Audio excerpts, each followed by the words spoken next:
Age of revolutions. Just after the conservatism arrived in Europe, there are some revolutions occurred against them. July Revolution of 1830, Revolution of Liberals, and the Popular Revolt, the Revolt of the Poor. Then the first one, July Revolution 1830. It occurred in France.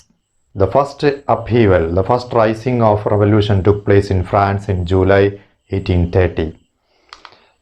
The Bourbon kings were now overthrown by liberal revolutionaries in France. And after the overthrowing of the Bourbon kings, they installed a constitutional monarchy with Louis Philippe at its head. So after the French liberals' revolution occurred, the Austrian Chancellor Duke Metternich opined that when France sneezes, the rest of Europe catches cold. So this is for the first time the revolution occurred against conservatism. So that began to spread into various parts of Europe. The July Revolution sparked an uprising in other parts of Europe. So among the age of revolution, the first one is July Revolution of 1830 occurred in France. Then the revolution of the liberals, a revolution led by educated middle classes. It occurred in Germany.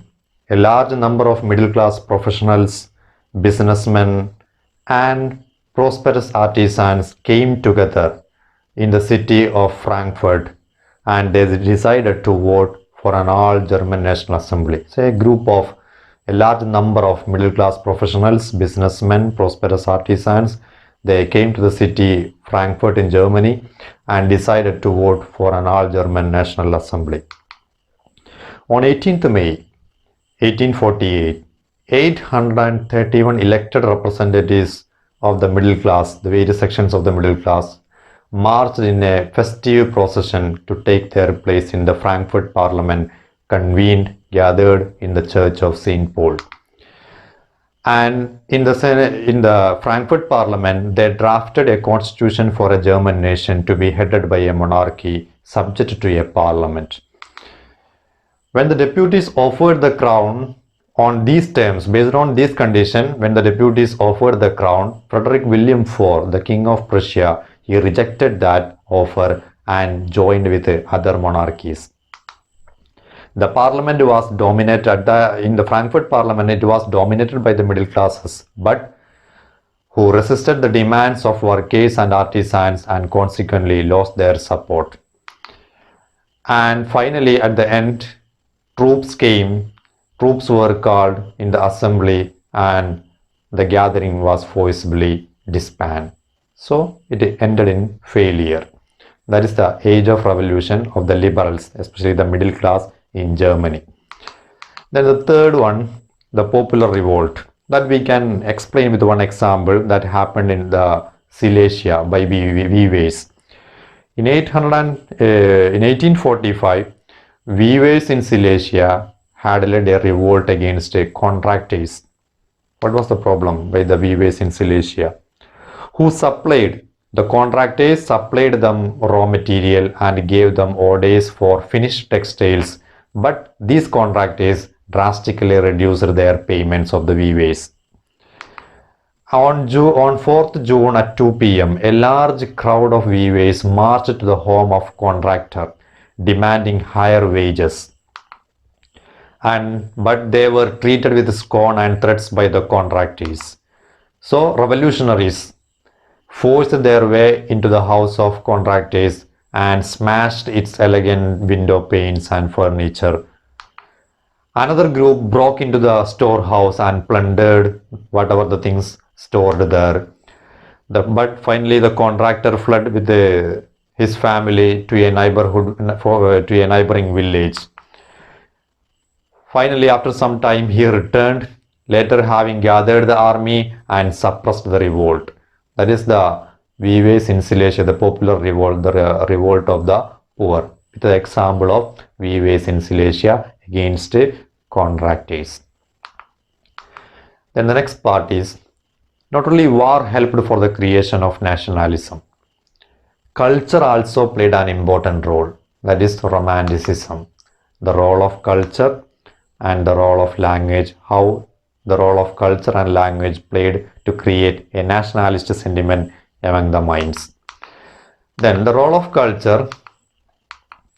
Culture played an important role in creating the idea of the nation. Art, poetry, stories, music helped to express the shape of nationalist feelings. For example, German philosopher Johann Gottfried Herder claimed that true German culture was to be discovered among the common people. Common people means in Germany, in German language, das Volk. It was through folk songs, folk poetry, and folk dances that the true spirit of the nation was popularized. Then the role of music and language, that we can explain with the example happened in Poland.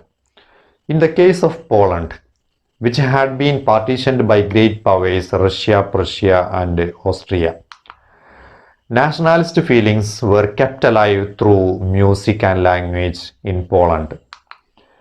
One of the leader, Karol Kurpinski, for example, celebrated the national struggle through his operas and music, turning folk dances. Language too played an important role in developing nationalist sentiments. After the Russian occupation, the Polish language was forced out of schools and the Russian language was imposed everywhere. In 1831, an armed rebellion against Russian authorities, but it was suppressed. Members of the clergy in Poland began to use language as a weapon of national resistance against Russian authority. Polish was used for church gatherings and all religious instructions. A large number of priests and bishops were put in jail and sent to Siberia by the Russian authorities. So this is one of the examples happened in Poland, the role of music and language. Then, now the formation of nations, that is unification. Unification of Italy, unification of Germany, and unification of Britain. So let us take the first one, unification of Italy. So we can explain this with under the title of what was the condition of Italy before unification and how was the process of unification. Now the first case, before unification, what was the condition of Italy? Italy was divided into 7 states, and among these 7 states only Sardinia Piedmont was ruled by an Italian princely house. The north was under Austrian Habsburgs and the center was ruled by Pope, and the southern regions of Italy were under the domination of the Bourbon kings of Spain. So this was the condition of Italy before unification. Then, how was the process of unification? In 1830, for the first time, the person tried for the unification of Italy in 1830s, Giuseppe Mazzini, tried for a unitary Italian republic. He had also formed a secret society called Young Italy for this purpose. The failure of revolutionary uprising both in 1831 and 1848, there are 2 times tried for the unification of Italy in 1831 and 1848, but it ended in failure. Then Sardinia Piedmont, under its ruler King Victor Emmanuel II, made an attempt to unify the Italian states through war. So, Chief Minister of Sardinia Piedmont, Cavour, also led the movement. Through a diplomatic alliance with France, Cavour succeeded in defeating the Austrian forces in 1859 with the help of France. And unarmed volunteers under the leadership of Giuseppe Garibaldi, also joined along with the Prussian army for the unification of Italy. So in 1860, they marched in South Italy. They means the Prussian army under the leadership of Chief Minister Cavour and also the armed volunteers of Giuseppe Garibaldi. In 1860, they marched into South Italy and the Kingdom of Two Sicilies and defeated the Spanish rulers from the southern part of Italy. Then finally in 1861, Victor Emmanuel II was proclaimed the King of United Italy. This is the process of unification of Italy. Now, unification of Germany. What was the condition of Germany before unification? We already learned that Germany was a confederation of 39 states. During the time of conservatives, they didn't make any changes in the 39 states. So nationalist feelings were widespread among middle class Germans. So the middle class Germans already tried an attempt in the Frankfurt Parliament. In 1848, they tried to unite different regions of Germany, the middle class Germans. The liberal initiative, repressed by the combined force of the monarchy and the military, supported by the large landowners called Genghis of Prussia. So their middle class attempt also defeated by the combined forces of monarchy, military, supported by the large landowners called Genghis of Prussia. This was the condition before the unification of Germany. Now, how was the process of unification? Prussia took on the leadership for the unification movement. Its chief minister, Prussian chief minister Otto von Bismarck, was the mastermind behind this process, was the architect of this process. And for the unification of Germany, 3 wars occurred, and these 3 wars occurred during the time of the duration of the war occurred 7 years. The duration took 7 years, and these 3 wars against Austria, against Denmark and against France, all these 3 wars ended with the victory of Prussia. Then finally in January 1871, the Prussian king William I was proclaimed the unified German emperor. On 18th January 1871, an assembly comprising almost all the princes of German states, representatives of the army, important Prussian ministers, including the chief minister Otto von Bismarck, gathered in a place in the Hall of Mirrors in the Palace of Versailles, proclaiming the new German empire headed by Kaiser William I of Prussia. Then, just after the unification of Germany, what was the result of unification in Germany? There were a dominance of Prussian state powers in all over the other parts of the German region.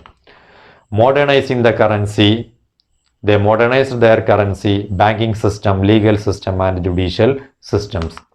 And Prussian measures and practices often became a model in the rest of the parts of Germany. So there will be a dominance of Prussian state power. So there may be a confusion, the date 1861, 1871 about the German and Italian unification. Simply we can say that 1861, 1871, 7, that is the G, Germany, the first letter G, that is the 7th letter in English. So 1871, that 7 we can easily identify. 181, 18, the last one, it is same for unification of Italy and Germany. And the number 7, that is corresponding the English letter G. So Germany 1871. So the first unification occurred, that is Italian unification. So before 7, 6. So that way 1861. Now the case of unification of Britain. What was the condition of Britain before unification? There was no British nation prior to the 18th century. And the people who inhabited the British islands were ethnic ones such as English, Welsh, Scot and Irish. Then the process of unification. The English Parliament, for the first time, the first attempt for the unification of Britain occurred in 1688. The English Parliament, which had seized power from the monarchy in 1688. But again monarchy came into England. Then finally in 1707 there is a law passed, the Act of Union between England and Scotland that result in the formation of the United Kingdom of Great Britain. England was able to impose its influence on Scotland, and the British Parliament was henceforth dominated by English members. And the Catholic clans that inhabited the Scottish Highlands suffered terrible repression from these English people. And the Scottish Highlanders were forbidden to speak their Gaelic language or to wear their national dress, and large numbers were forcibly driven out of their homeland. So everywhere there is a British dominance occurred just after the Act of Union, and that resulted for the formation of United Kingdom of Great Britain between England and Scotland. Then the same condition occurred in Ireland also. Ireland suffered a similar fate. It was divided between Catholics and Protestants. Ireland was divided, the people divided, Catholics and Protestants. The English people, the English officials, they helped the Protestants of Ireland to establish their dominance.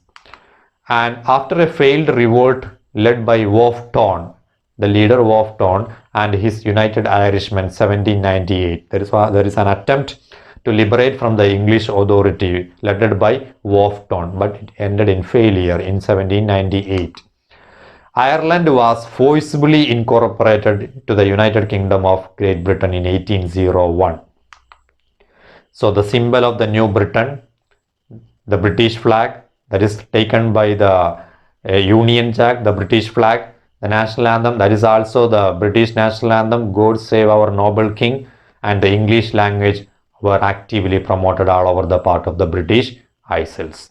That is the unification of United Kingdom of Great Britain, UK. Then visualizing nations, that is allegory, representing a nation through a person. That is what was the allegory in France and what was the allegory in Germany. Then what is allegory? Artists in the 18th and 19th century, they found a new way out by personifying a nation. In other words, they represented a country as if it were a person. Nations were then portrayed as female figures, representing a nation through a female figure. For example, in France, the allegory of France, it was Christian de Marianne, a popular Christian name. What is the message given by Christian de Marianne? The idea of a people's nation. And her characteristics were drawn from those of liberty and the republic, the red cap and the tricolor and the cockade. That was the characteristics of Christian de Marianne. In the case of Germany, Germania became the allegory of the German nation. And in visual representation, Germania wears a crown of oak leaves as the German oak, and German oak stands for heroism. What is allegory? And two examples, one in France and one in Germany. Then the last part of the chapter, imperialism. So nation states emerged there. So nationalism just after some time began to turn into imperialism, began to conquer the other parts of the world, imperialism. One of the best example for that is Balkan Crisis. What is Balkan Crisis? By the last quarter of the 19th century, nationalism became a narrow creed. During this period, nationalist groups became increasingly intolerant of each other and they began to fight each other. Finally, that ended in several wars. For example, in the Balkan Crisis, the Balkan was a region comprising the present-day Romania, Bulgaria, Albania, Greece, Macedonia, Croatia, etc. These present-day regions comprised as the Balkan region, whose inhabitants were broadly known as slaves.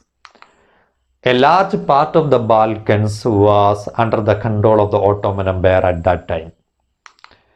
As the different Slavic nationalists struggled for independence, the Balkan area became an area of intense conflict. So the Balkan regions began to fight each other and they began to fight each other for the independence. Finally, during this period, there was an intense rivalry among the European powers over trade and colonies, as well as naval and military might. So the European powers also came to Balkan region and began to support the Balkan regions against each other. That is the beginning of the stiff competition, stiff rivalry among the Balkans.